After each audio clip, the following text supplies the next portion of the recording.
వాళ్ళు వెనకుండి నేను ఎవడో చూడండి మేమే చంపేశాం అంటున్నాడు. నాకు తెలిసే పిచ్చోడు అనుకుంటున్నాడు, మతిస్థిమితం లేనోడా మరి జ్ఞానవంతుడా వివేకవంతుడైతే అలా మాట్లాడు కదా, మేమే చంపేశాం ఇంకా చంపేస్తాం, తొక్కి పడేస్తారు పిచ్చి నాటకాలు ఎత్తని.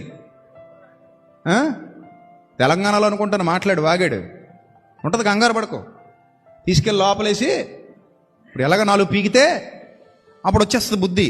ప్రజాస్వామ్య ప్రభుత్వంలో ఉన్నాం మనం, మీ తాతగారి జాగీరేం కాదు, మేమే చంపేశాం మేము పొడి చేసాం. ఎవడు గాలిగోపురింగడివి, నువ్వు కూడా మాలో ఒకడివి, భారతీయుడిలా ఉండు. అందుకని మేమే చంపేశాం మేమే పొడి చేసామంటే తొక్క తీసేస్తారు లోపలెట్టి పోలీసులు, ఎక్కడెక్కడ పెట్టాలి అక్కడ పెట్టేస్తారు లాఠీలు.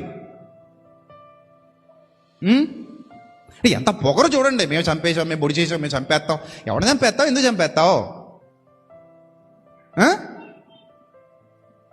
చూసేటోడు తెంగరోళ్ళు ఏంటి, నువ్వు చంపేస్తే చంపించేసుకోవడానికి, నువ్వు పొడి చేస్తే పొడిపి చేసుకోవడానికి.